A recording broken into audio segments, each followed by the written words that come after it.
Merci beaucoup et bonjour à tous. Je vais me dépêcher pour qu'on ait le temps un petit peu d'en parler. Donc moi, je vais vous parler vraiment rapidement des relations entre exposition environnementale et santé mentale dans Constance. Alors très rapidement, pourquoi est-ce qu'on fait ces études dans Constance? Eh bien, ça ne sort pas de nulle part.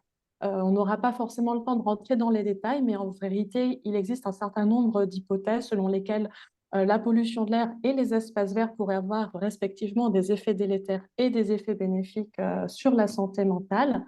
Et le but dans Constance, c'était en premier temps de savoir si on pouvait répliquer les résultats trouvés dans la littérature, dans d'autres études, mais également tenter d'aller un petit peu plus loin pour mieux comprendre ces relations entre exposition environnementale et santé mentale, notamment aux symptômes dépressifs, comme vous l'expliquait Cédric tout à l'heure.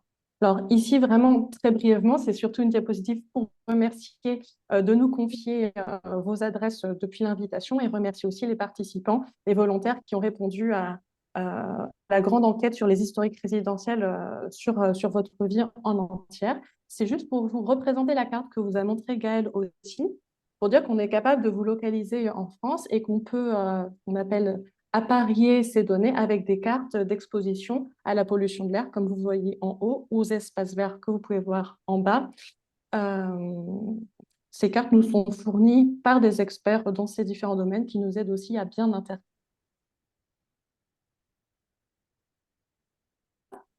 Le premier résultat, qui est le fruit d'une étude qui a été faite en collaboration avec une équipe de l'INSERM à Rennes, c'est que la pollution de l'air semble influencer les symptômes dépressifs. Donc, je prends un petit peu des pincettes parce qu'il s'agit d'une étude, ce qu'on appelle transversale. Ah, une étude transversale, c'est-à-dire qu'on prend un seul point de mesure pour vos symptômes dépressifs et un point de mesure pour votre exposition à la pollution de l'air qu'on a pris à votre entrée dans la cohorte Constance. Donc, les symptômes dépressifs ont été mesurés par l'échelle CESD, qui a donc un ensemble de 20 questions à la score. Et en France, on considère que le seuil de 19, c'est un bon seuil pour repérer les volontaires qui ont des symptômes dépressifs plutôt élevés. Et donc, quand on analyse les relations, on se rend compte que les participants les plus exposés à la pollution de l'air ont plus tendance à présenter des symptômes dépressifs élevés par rapport aux volontaires les moins exposés à différents polluants, par exemple les particules fines, dont vous entendez peut-être parler aux informations, le carbone suie, qui est un marqueur du trafic, et également le dioxyde d'azote, marqueur également du trafic. Alors le surrisque que je vous présente ici, il est de 8%. C'est beaucoup plus petit que par exemple ce que Guillaume vous a présenté sur les benzodiazépines. Qu'est-ce que ça veut dire concrètement? Que les risques sont faibles à un niveau individuel. Mais la pollution de l'air, c'est quelque chose qui concerne tout le monde. Tout le monde respire tout le temps et est exposé toujours à un minimum de pollution de l'air. Et donc, à un niveau de santé publique pour la population générale, eh bien, ça peut quand même avoir un impact.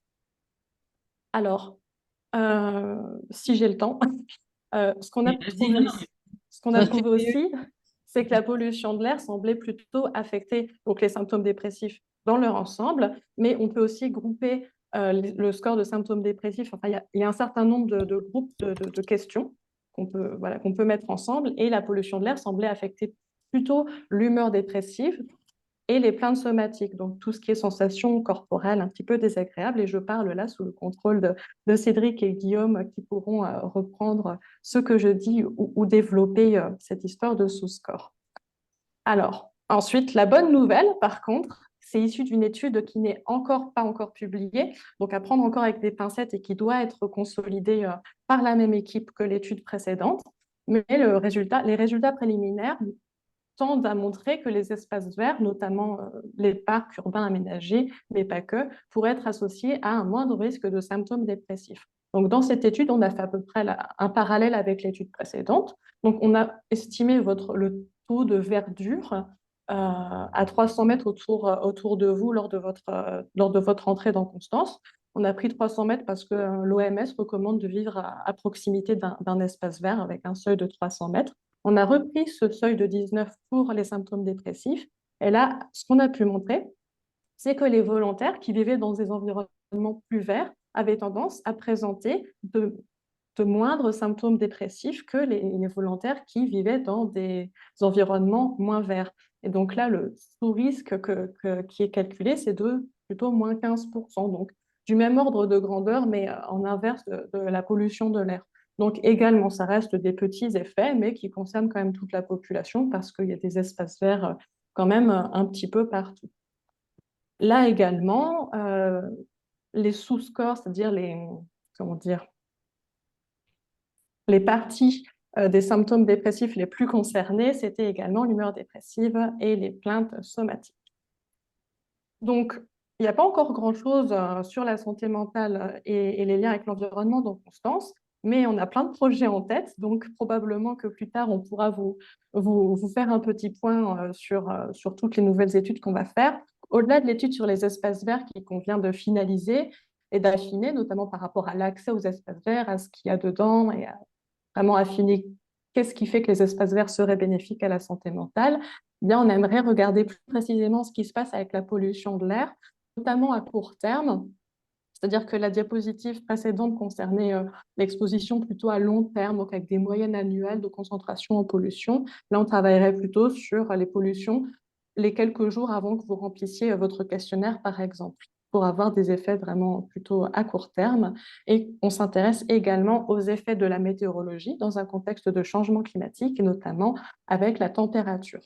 Et donc, j'en ai fini.